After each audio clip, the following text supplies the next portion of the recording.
Okay, and let's change it in. Remember to change the bets if you're starting. Yeah, I'm just doing it right now. So I don't debate people into doing wrong stuff. Right, there we go. So everything is set up. We are now good to go. So first ban, again going over to Fed number 5. So Haki, what would you prefer to ban here as a first, as you are one of the team captains here in the Heroes Lounge?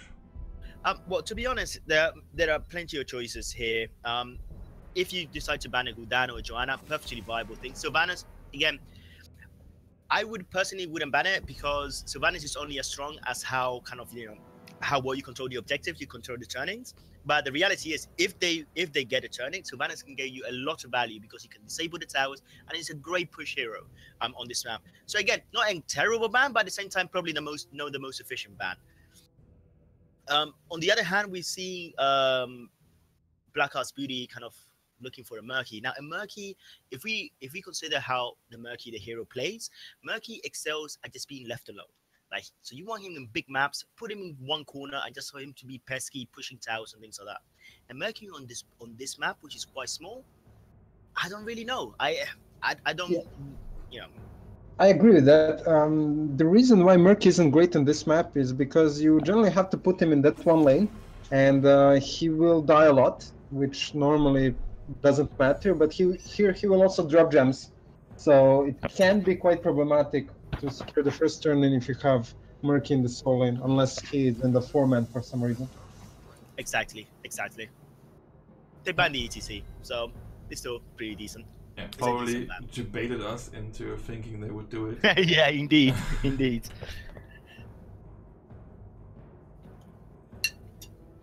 Now, the mouth pickup, perfectly reasonable first pick. First pick is one of those heroes that that you can safely go into first pick because he opens up multiple possibilities. From a mouth, you can go into a Tassadar, you can go into a Zarya, or you can even have him as a solo laner. The mouth is one of those heroes which is reason he's top tier is because he's so versatile. You can go Twilight Dream that does damage and silence. You can go, negate. He's got decent healing if the team knows what they're doing and are able to gauge how much healing he can put out in a team fight. It's a very versatile hero. Hence, he's top tier. So, picking mouth, nothing too major about that. Pretty standard pick. Doesn't really reveal anything of strategies or kind of something like that. Ragnaros was open though, and now we see Ragnaros and Varian picked up here for Blackhearts Booty, which is in my opinion very strong pickups here. Very strong. We see an answer with the Tigers. Now the Varian and Ragnaros come online at level 10. A taunt into Sulfura Smash, it is absolutely fantastic. Now, there are ways in which you can counter that. You can pick a Medivh. You can even go and pick a Diablo, for example, to stop the taunt from the Varian. So the Varian charges in, Diablo can come in, like see that charge, and then kind of charge of his own to push him away, and then do a flip, and then it prevents the taunt from ever landing, and therefore the Sulfura Smash coming into play. So that's a possibility. Obviously the Medivh shield, fantastic again, possibility on that. It negates any form of CC lockdown. And we see a Johanna ban here as well, which is interesting because Johanna's, synergizes quite well with the Kel'Thas. They are able to get a really heavy rotation between mid and top, and so it's a pretty decent ban from Blackhearts Beauty.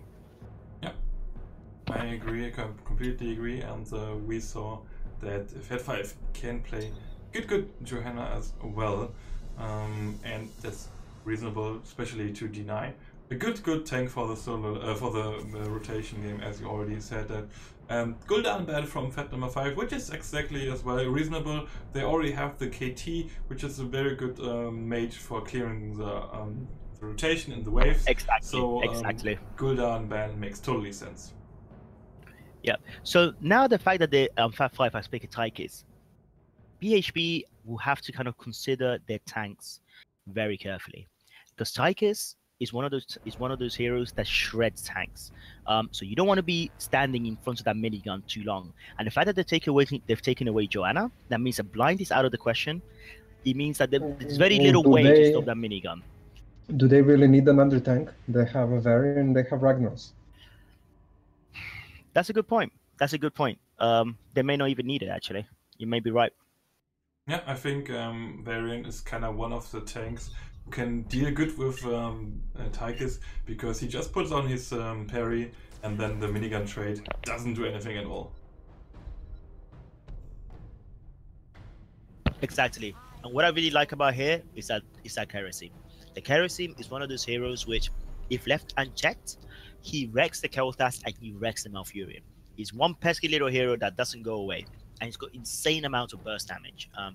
If you play him correctly and you spec him correctly, the Tyrande enables that even further, because if you put a mark on someone like a Kel'Thas or the Mouth, if they step out of position, a mark goes in, Kerosene comes in, and they have very little peel for that, except for the Netherwind from the Kel'Thas against a very fast-moving monk.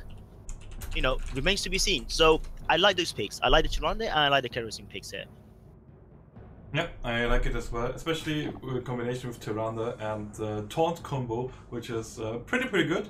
Especially when you're having a Sulfura Smash as well, you can just delete anybody. Exactly.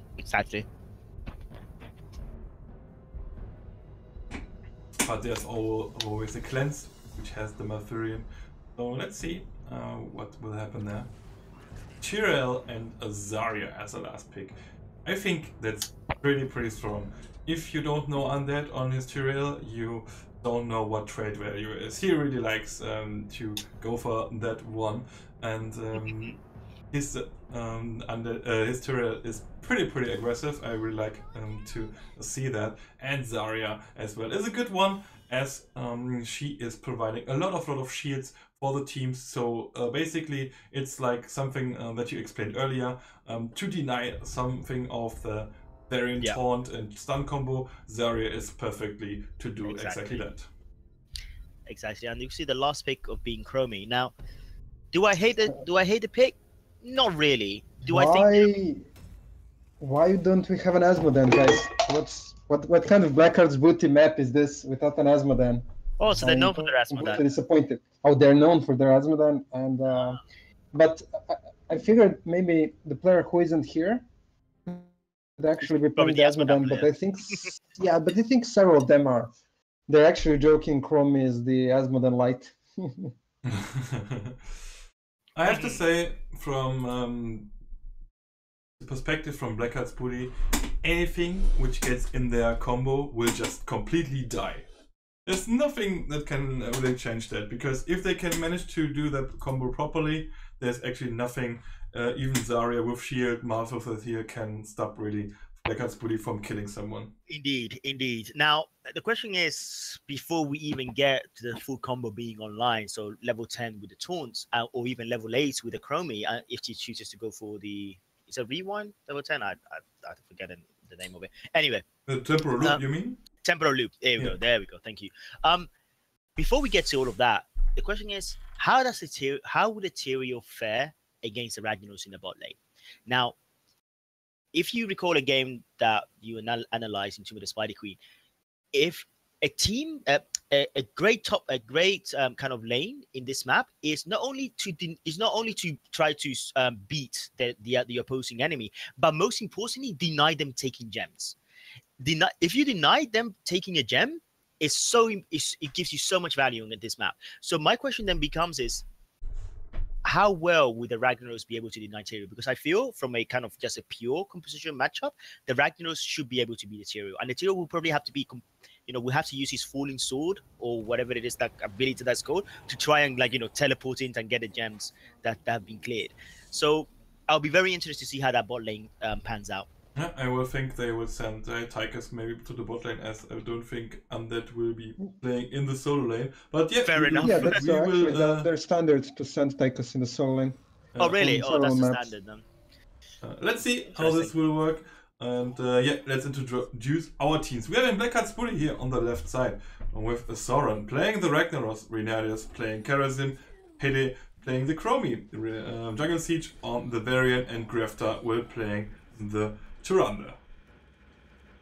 Alex? Go ahead, Kolke. Oh, me? Okay, well, Undead on the Tyrael, Karox on the Tychus, Kel'Thas, a D1 on the Kel'Thas, Varuko on the Zarya, and Mouth with that beautiful heart that she's riding in, Belle du Dieu. I think that's what she's called. Alright, we're seeing... You can just call her Belle. Oh, Bell. There we go. Yeah, Bell Nice will name. fit. And indeed, we see the Tigers coming down. Yeah, makes perfect sense. And Sounds like someone didn't do his Division 1 research on Fed 5. Yeah. I was too busy eating cake. You can rent me to do that for a decent amount of money.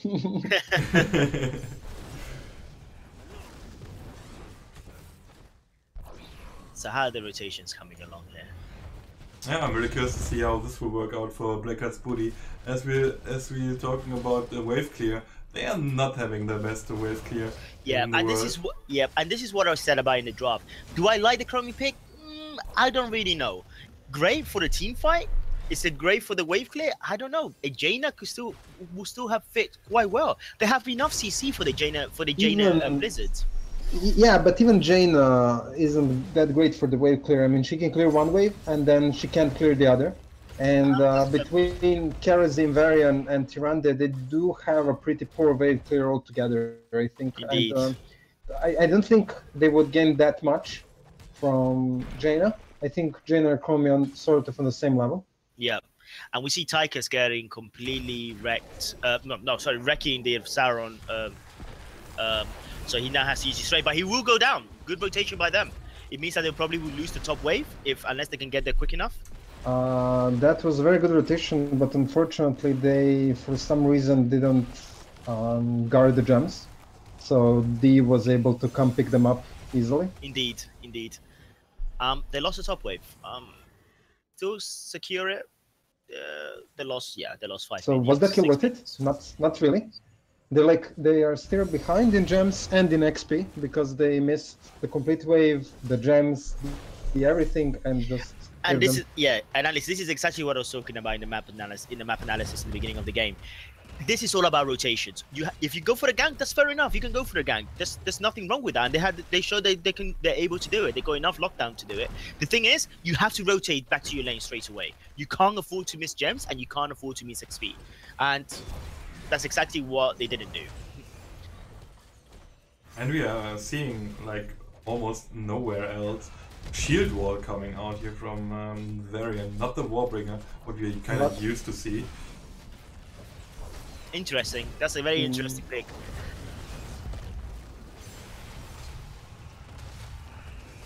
Perhaps maybe he doesn't have a lot of confidence in his kind of in his skill in pressing that one button that doesn't require aiming.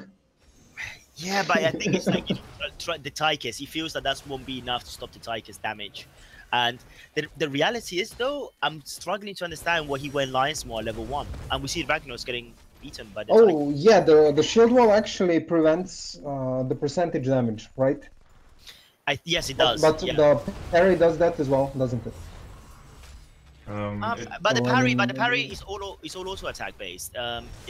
Unless, hold on, the minigun is a ability? Yeah, it's auto attack based. It doesn't get reduced by armor, but it's still, you actually need to hit the person for it to count. So if you're blinded, and if he is evading, you can't hit. Before, actually, you might be confused because until recently it was bugged. So it actually used to go through blinds for some reason. So the attack would miss and that would hit if you're blinded. But now I think that's fixed. Yeah. So in the meantime, what we see is typical kind of like, map control from Fab 5. They push the mid tower. The mid towers now. Tychus has completely kind of, outmatched the Ragnaros at the bot lane. Forces the Ragnaros to leave that lane. He simply can't deal with him. Forces the traits in the middle to defend, and as a result of that, they've got a hand in 5-5, and they've also got a level lead. Yeah, and the thing is as well, they used Molten Core early, so they don't have that now for the Webweaver wave. So that's the problem as well, as they are having a very good defensive tool for them, just not really yet. The problem. Just died to the Webweaver wave. Wow. The thing is, right, the shield wall, why would we not necessarily pick it? the shield wall, the Warbringer initiates that CC chain. It enables the Valor to land her stun. Now they have no form of CC. Now, now they have to rely on the Chromie temporal loop or the Tyrande landing a stun. And the fact that you now like relying on an ulti and then you're relying on one of the hardest skill shots to do in terms of a stun from Tyrande has now limited their options considerably. It has made the composition a lot weaker than what it should have been. Because the variant, that Warbringer, like, the short cooldown he has, and the fact that he's not skill-based and stun, is gone. He's gone. That's literally the only thing that makes Varian in the current meta. Without that, he's subpar warrior at best. Yeah, exactly, and we just see Fat 5 now, and the Pyroblast comes into, and the Rag, he's not having a good day. Pyroblast for the memes is that D responding to being forced off his Malfurion.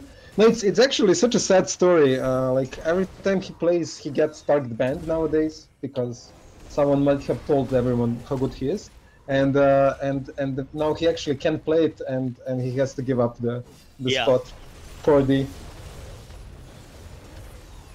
So now, he took KT to meme. Man, now you see, this is what I've spoken to people about before, and we tend to get this. Unfortunately, I don't know if it's unfortunate. Maybe my competitive side is a little bit too strong. But whenever I see a Division 2 or Division 3 team, it's a seem like they give up, and then they start typing in the chat. They start like relaxing a little bit. It's as if they're empowering their opponents by kind of waning back, because this is not how Blackhearts Booty play. Blackhearts Booty don't play like this. They're playing now as if kind of not. I know they're on the back foot already from Fab 5, but they seem to have accepted that. They seem to have accepted that Fab 5 have taken control of this game, and they're not playing how they should play. They're not recomposing. They're not regrouping, and you can see the stagger Detsky coming in, and the Pixie coming in. There is no form of engage. There is no form of peel, and this is the kind of thing. It's this is a playoff game. This is it's important to give it your best. To acknowledge that, fair enough, you're going up against a tough opponent, but overcome it. Don't just simply say, you know what, it's Fab 5. They just finished this game. And this, I feel, is the attitude that they're taking. And again, a staggered death coming from Kerasim again, followed by the Chromie. Going in, out-talented into a fight. But the problem is, again, without Varian, they don't really even have an engage. It's very, their literal only engage would be Tyrande, who doesn't even have the range. But at the very least, they should acknowledge that they're not level 10 yet and try to avoid fighting them. Yeah, that much is painfully obvious. Before then, and this is things that are being done right now. Are things like in a team which at the moment have lost all composure. Yep, I think they're just waiting to lose, and I have to say I expected a little bit more fight of Blackhearts Booty. Yeah, because they're a very good team. The way how they play the playoffs this season, they are a good team, and I hope they're able to compose themselves again. I really do.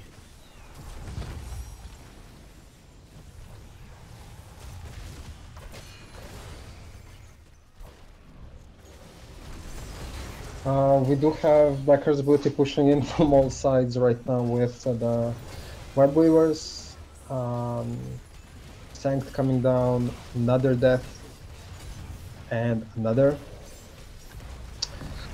Ragnar's trying to use straight. She just stop that keep from falling down, but the damage is too much from them, and we see. And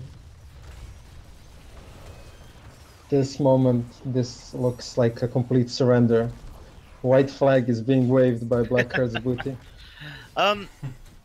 Yeah, like I said, it's difficult for me to kind of analyze any of what is going on at the moment, because essentially the stark truth here is one team completely outmatching the other right now. Not to say that this was the anticipation from the beginning of the game. I honestly expected this game to be closer, but at this moment in time, all analysis from me is out of the window, because it's kind of, it's one of it feels like I'm playing a Hero League game in which so now I think it's just a matter of waiting Yeah, they're going for the boss. It's a 4-level lead at this point. They're just gonna take the boss and end. I don't think Blackhearts Booty will even try to stop it that much at this point.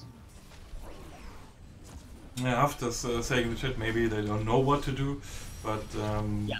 the, So at the thing very is, yeah, I go. can agree with that. That probably when you're facing a strong opponent, that you may not know what actually to do, but you actually can just stick to your plans and stick Exactly. what you normally would do, and that's not bad because you win on you win sometimes on your levels, and we saw that Black Eyes Booty is a good team. So I The think question, they should just give it a little bit more try-hard feeling. I know Aztecopi said if you just know that you will lose, maybe you don't enjoy even trying. That could be, but that's... I really don't like that attitude. I mean, I am a Division 3 player and not a good one even there, but I really dislike that attitude. Like, I don't think people need to be too competitive and like be super sad when they lose, but you know, that time when you're playing the game, you can like give it your best without, you know, being like crushed when you lose the game. I mean, for all it's worth, I think if the game is lost now, we know this already. If I was Blackhearts Beauty and I actually feel like, I want to actually play this game, I would say to my team, ignore that first game. Ignore it completely. It is nothing. It has not happened. Ignore that. I wouldn't take any strength from it. I wouldn't take any weakness